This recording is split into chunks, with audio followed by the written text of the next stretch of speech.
주제 2-3 조선이 4대 교린 정책을 취하다 살펴보겠습니다. 1. 명과의 4대 외교라고 되어 있네요. 15세기 동아시아 명이 수립된 후 명 중심의 국제관계가 형성이 되더라. 그래서 조공, 책봉 관계를 맺는다.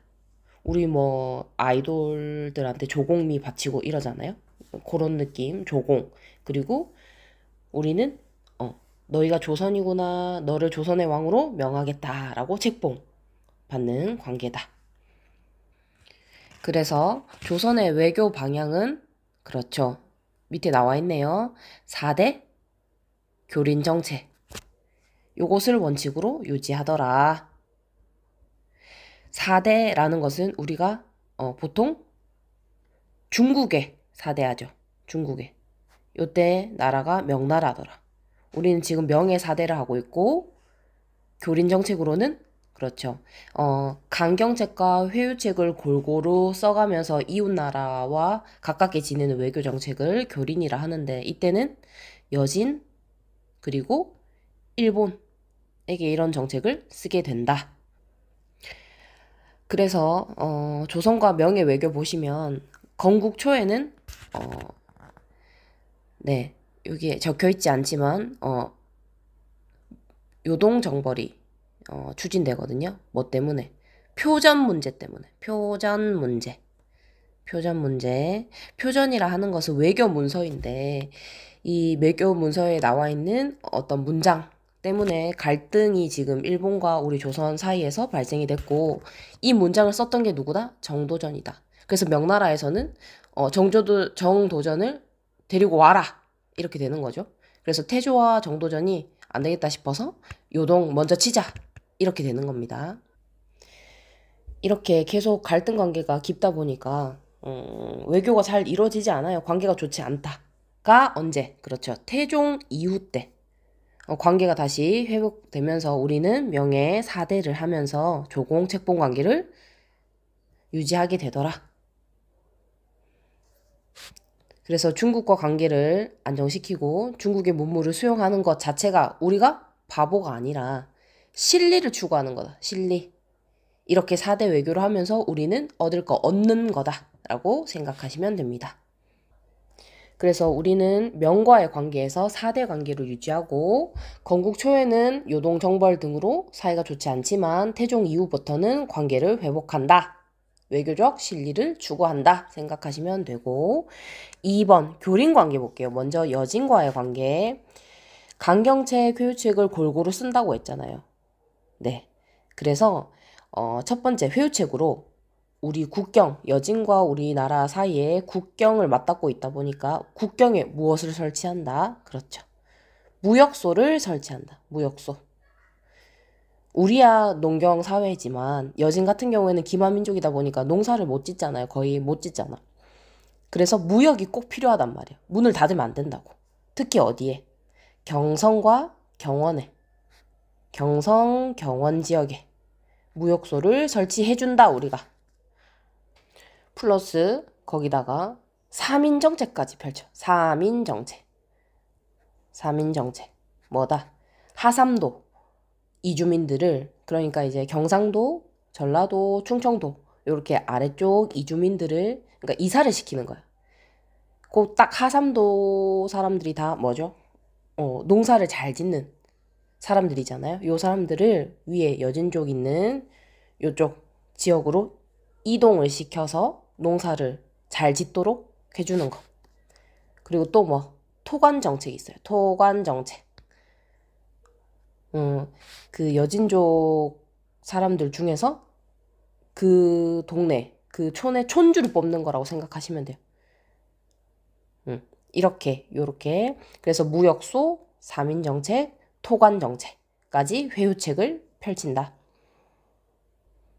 이렇게 우리가 무역소를 설치해주고 제한적 교류를 허용해줬음에도 불구하고 자꾸 깝치니까 중요합니다. 별표. 강경책으로서 그렇죠. 사군과 육진을 설치하더라. 어느 왕 때? 그렇죠. 세종. 세종 때. 이때 사군 같은 경우에는 최윤덕 장군이 그리고 육진은 김종서 장군이 그래서 이 사군과 육진, 이 지역을 우리가 먹게 되면서 결과적으로 어떻다? 네, 현재 한반도 국경선을 확정하더라. 국경선이 확립되는 거예요. 지금의 모습이 되더라 라고 생각하시면 돼요. 그러면 일본 볼까요? 일본과의 교린 관계에서 보시면 이거 조금 잘못되어 있어요. 회유책과 강경책이 지금 반대로 돼야 되죠. 응, 반대로. 그럼 볼까요? 강경책으로 보시면 건국초에 왜구를 격퇴하고 또 세종 때 어디를 토벌한다? 그렇죠. 쓰시마섬을 토벌한다. 쓰시마섬 토벌. 세종 때. 어느 장군? 이종무 장군. 여기 적혀 있네요. 이종무 장군. 그러면 우리 고려시대 기억나나요? 고려 같은 경우에도 똑같이 쓰시마섬을 정벌했었죠. 어느 장군이? 박위 장군이. 그리고 아래쪽에 회유책 보시면 네, 삼포를 개항해요. 삼포 개항. 부산포, 연포, 제포. 부산포는 부산, 연포는 울산, 그리고 제포는 지금의 창원. 이렇게 세 개의 항구를 개항을 했다. 대마도주와 계약조를 맺었다. 계년에 약조를 맺었다. 어느 왕 때? 세종 때. 세종. 지금 세종의 업적들이 쭉 나오죠. 사군육진, 쓰시마섬 토벌, 계해약조. 그래서 세종 때 계약조를 맺어서 삼포를 개항하더라. 그리고 얼마 안 가서 네, 제한된 교역. 모든 걸 그러니까 한 번씩 일본과 조선이 교역을 맺다 보니까 일본 입장에서는 세견선 같은 거 이렇게 제한되어 있는 거 답답하겠죠. 우리는 최대한 많이 가져가고 싶은데 이런 게 있을 거 아니에요? 그래서 나중에 삼포회란이 터지게 되죠. 뭐였죠? 어느 왕 때지? 그렇죠. 중종 때였죠. 중종 때. 삼포회란이 터지면서 이때 뭐가? 그렇지. 비변사가 처음으로 설치됐죠. 뭐로? 임시기구로 설치됐더라. 기억나나요? 그렇습니다. 그리고 이 밖에도 시암, 태국, 자와섬, 인도네시아, 또 뭐 유큐 왕국, 뭐 오키나와 등과 또 이렇게 교류를 했다. 그래서 각각 여진과 일본의 강경책, 회유책 기억하시면 좋겠습니다. 그리고 볼까요? 양난 이후에 자 임진왜란과 병자호란, 외란과 호란 이후에 일본과의 관계. 한동안 이제 전쟁을 했었으니까 관계가 막혀 있었겠죠. 단절돼 있다가 도요토미 히데요시가 죽고 무슨 막부? 그렇죠. 에도 막부가 생기고 나서 이 에도 막부에서 요청이 들어와요. 우리가 다시 교류를 맺자 하면서 나왔던 게 기유년의 기유약조입니다. 기유약조. 어느 왕 때? 광해군 때. 자, 그럼 계해약조는 세종 때. 기유약조는 광해군 때. 그래서 다시 교역을 맺다 보니까 삼포를 다 개항해 줄 순 없어. 아직 믿을 수 없어. 그래서 온니 어디만? 온니 부산포만. 그래서 요 항구 하나만 열어준단 말이에요. 그렇구나. 그래서 기유약조, 광해군, 부산포. 그래서 부산포로 한정이 되더라. 아래쪽에 양난 이후에 청과의 관계 보시면 자 정묘호란, 병자호란이 끝났다. 그죠? 그러면서 소현세자 죽고 둘째 아들 복림대군 효종이 왕위에 오릅니다. 우리 아빠의 복수해주겠다. 그러면서 청을 정벌하고 명에 대한 의리를 지키자라고 하면서 그렇죠. 북벌운동이 추진이 되더라. 그래서 북벌운동하면 어느 왕 때다? 효종 때. 시행했다 못했다? 못했다 라고 생각하시면 되고 이때 추진을 하려고 했던 세력들이 그렇죠. 서인이겠지. 서인 중심으로 쭉 가잖아요. 서인의 대빵이었던 그렇죠. 송시열 아저씨 그리고 이완 요런 사람들이 북벌 운동을 주장을 했더라.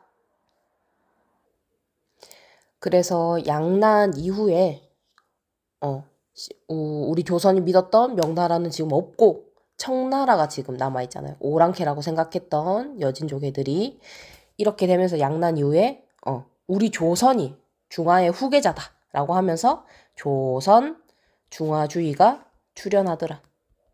조선 중화주의. 우리 조선이 중화주의를 지키겠다. 우리 중화의 중심이다 우리가. 이렇게 되는 거죠. 조선 중화주의.